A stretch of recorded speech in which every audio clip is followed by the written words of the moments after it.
bienvenidos y bienvenidas.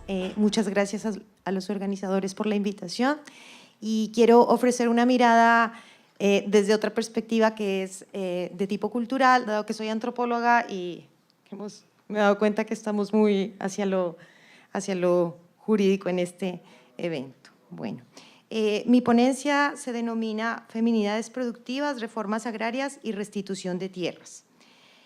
Quiero evidenciar mediante esta la relación que existe entre la configuración de un sujeto femenino de reforma agraria y de la restitución, con la reorientación del modelo de desarrollo rural, proceso que deviene del entronque entre neoliberalismo y escalonamiento de la guerra y que tiene continuidad a través de la implementación de las medidas de justicia transicional. Dar cuenta de esta relación me permite visibilizar la continuidad que existe entre el tipo de reconocimiento que se otorgó a las mujeres rurales en las leyes 30 de 1988 y 160 de 1994 y las apuestas que se persiguen con la priorización de las jefas de hogar en el marco de la restitución. Esta continuidad da sentido a la siguiente hipótesis que propongo. Tanto las leyes referidas como las acciones de restitución, incluso otras leyes concernientes a las mujeres rurales, si bien pueden contribuir a transformar las condiciones de inequidad que históricamente ha enfrentado este grupo poblacional, también se constituyen en tecnologías de género neoliberales, es decir, en mecanismos mediante los cuales se modelan tanto las subjetividades como las prácticas de los sujetos generizados con el objetivo de ajustarlos o hacerlos funcionales a las demandas de acumulación capitalista. De acuerdo con Lauretis, el género debe considerarse como el producto y resultado de una variedad de tecnologías sociales y de una serie de discursos institucionalizados, de epistemologías y de prácticas críticas que inciden y afectan los cuerpos, los comportamientos, las relaciones sociales y las relaciones productivas. Y en un sentido amplio, son determinantes del campo de las significaciones sociales. En Colombia, hace más de 3 décadas, a la par de la implementación de las reformas neoliberales, se desplegaron un repertorio de violencias y de acciones criminales.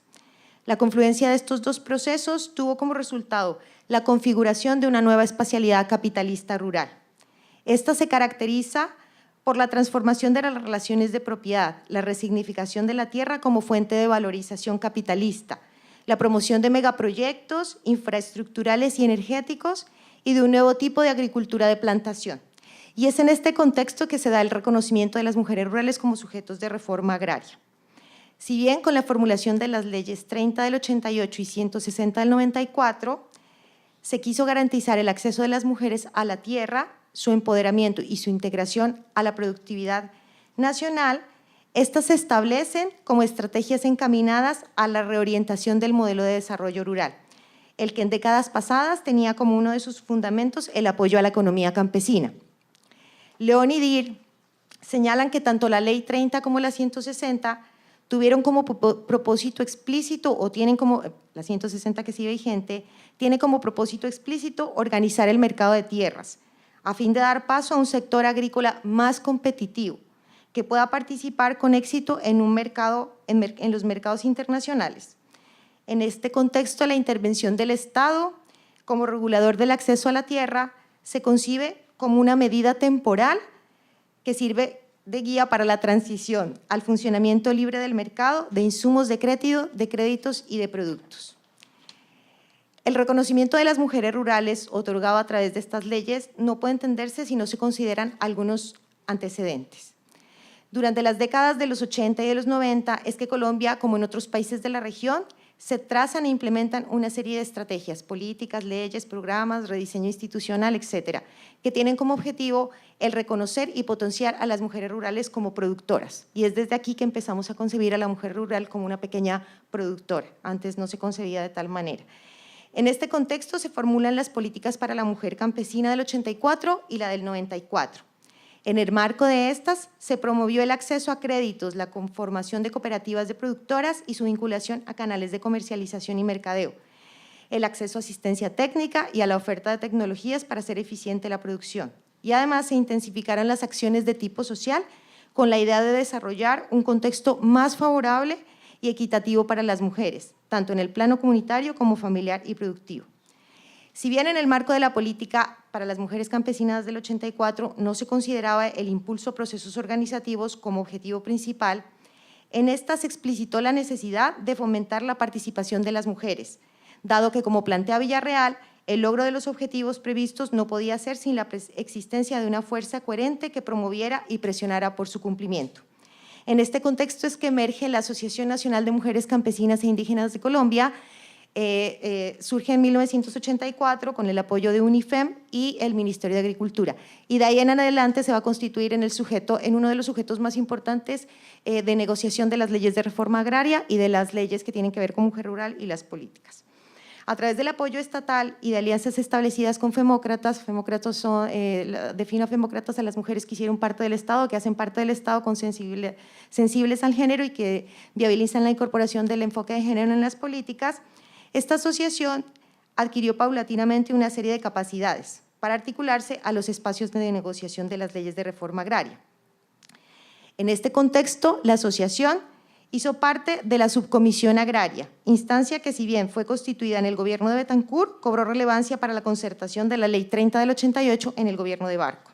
En esta confluyeron, además de las MUSIC, las organizaciones campesinas como ANUGUR, FENSUAGRO, la FENACOA, organizaciones indígenas como la UNIC, representantes de los gremios, principalmente de la Sociedad de Agricultores Colombianos, funcionarios del Ministerio de Agricultura y del INCORA. El posicionamiento de MUSIC en esta subcomisión fue un proceso conflictivo y lleno de tensiones. Las mujeres de la organización debieron enfrentar una serie de obstáculos para posicionarse como agentes negociadores. En el reconocimiento de ellas como sujeto de reforma agraria pasó primero por el no reconocimiento. Sobre todo los hombres del movimiento campesino argumentaron que las mujeres no debían tener una organización propia porque esta difuminaría la lucha del campesinado, que se concebía como una lucha de clases. Por otro, se arguyó que los procesos organizativos femeninos conllevarían al abandono de los hijos y a la crisis de los valores tradicionales. Sin embargo, en un segundo momento, y sobre todo los miembros de la SAC, funcionarias y funcionarios del ministerio, reconocen las mujeres rurales como sujeto de reforma agraria en una doble vía. Por un lado, la identidad que mediana el reconocimiento es la del cuidado. Se las reconoce como un sujeto productivo en la medida que tienen a cargo familias, comunidades, etc. El acceso entonces se concibe como una manera de sortear las vulnerabilidades económicas, sociales, políticas que ellas enfrentan en contextos patriarcales. Así, el acceso legal a la propiedad conllevaría a que ellas pudieran hacer frente, por ejemplo, a la vulnerabilidad cuando se daba el abandono del varón, por ejemplo. Así, una identidad legitimada y valorada en el contexto patriarcal se supone como la identidad legítima para la protección, y a quien es adjudicataria de ella se le otorgan las condiciones se le otorgan las condiciones para poder insertarse activamente en lo productivo.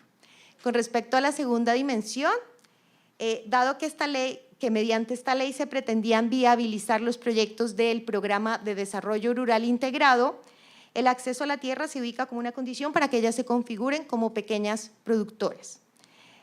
Debido a que éstas cumplían un importante papel en la producción de alimentos a comienzos de los 80s, incluso hasta finales de los 80s, pero que participaban en esta producción con un acceso precario a factores de producción, recursos productivos, tecnología, entre otras, se pensó que a través del acceso a la tierra podrían insertarse o dinamizar la economía campesina y participar más activamente en la producción de alimentos. Dado que el paradigma de lo productivo es el varón, se consideró que brindar a las mujeres las mismas condiciones que a los hombres se les había brindado, les permitiría insertarse de manera efectiva en la productividad. Al igual que el resto del campesinado, a las mujeres rurales se las concibió como un sector tradicional, el que debe ser modernizado a punta de intervenciones, las que no solo pasan por el acceso a factores y recursos productivos, sino también por la constitución de prácticas y subjetividades empresariales. En cuanto a la participación de las mujeres en la negociación de la Ley 160, que es la segunda norma en la que se incorporan las medidas de género para el acceso de las mujeres a la propiedad de la tierra, es de considerar que esta se formula en un contexto de neoliberalización. En el gobierno de César Gaviria, el primer borrador de la ley se hace con el Banco Mundial y se introduce el tema de mercado de tierras. Los diferentes sectores del campesinado rechazaron este proyecto e hicieron un nuevo proyecto que se denominó el Proyecto Campesino. Tanto en uno como otro, las medidas de género fueron omitidas y las mujeres debieron iniciar otro proceso de negociación para poderlas incorporar.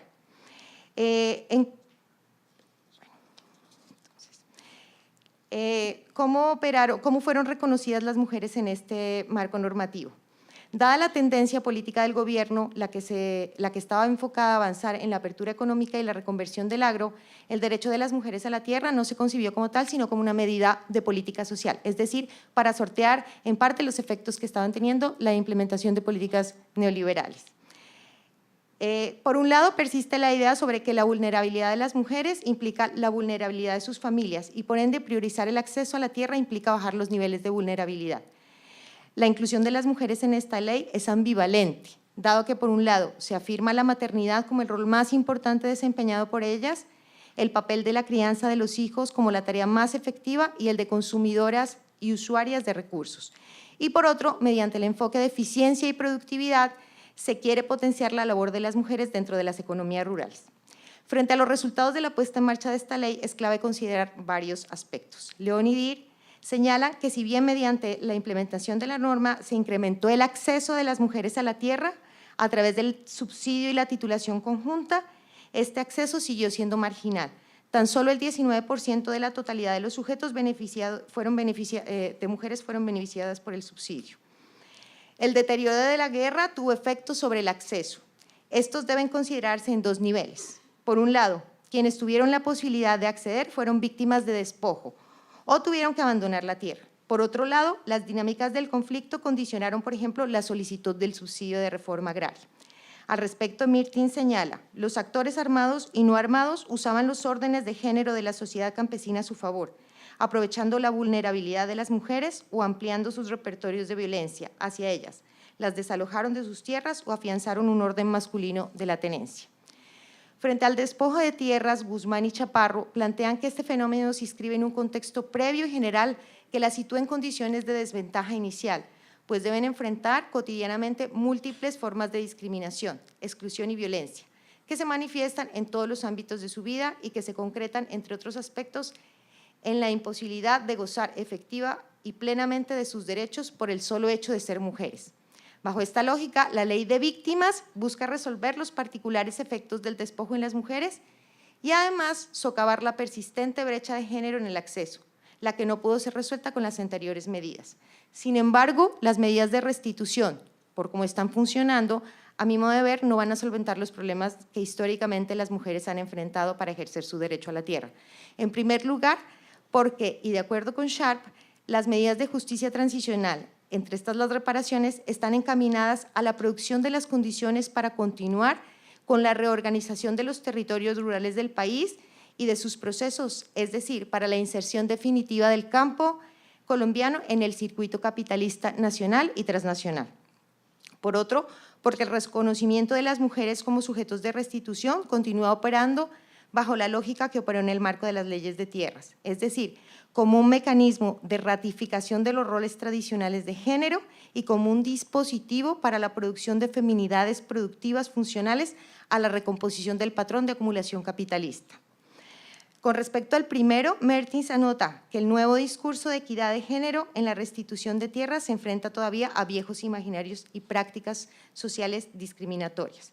Con respecto al segundo, a la par de la restitución, las mujeres están siendo intervenidas a través de un conjunto de discursos y prácticas encaminadas a su constitución como productoras eficientes, como empresarias agrícolas. Los proyectos productivos, además que no solo pasa con los proyectos de restitución de tierra, sino con todo el repertorio de acciones que tiene el Ministerio de Agricultura y que dirige al sector campesino.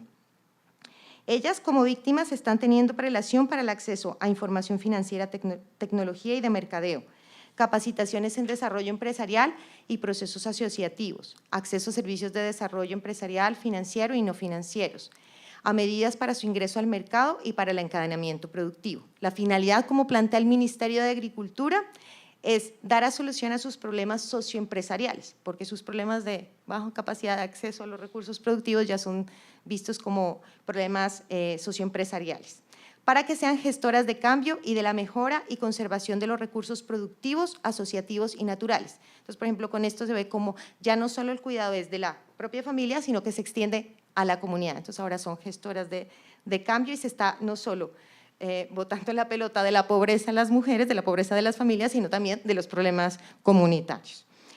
El estudio de casos puntuales de mujeres restituidas no solo evidencia lo anterior, sino que además permite la corroboración de las hipótesis planteadas al principio de esta ponencia.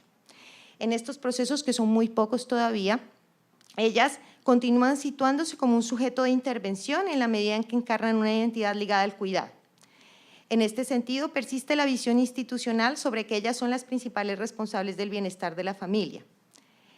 Persiste la intencionalidad de modernizarlas, dotándolas de las capacidades necesarias para ser eficientes en el marco de un nuevo modelo, pero ya no eficientes productoras, sino empresarias agrícolas. Sin embargo, el acceso a factores y recursos productivos continúa siendo marginal. En este sentido, las intervenciones buscan ubicar a las mujeres productivamente hacia el mercado, pero en condiciones precarias. Las acciones de intervención están encaminadas a producir sujetos femeninos que dejan de percibirse como campesinas para identificarse como empresarias eficientes, quienes encarnan nuevos conocimientos, los que las hacen más competitivas.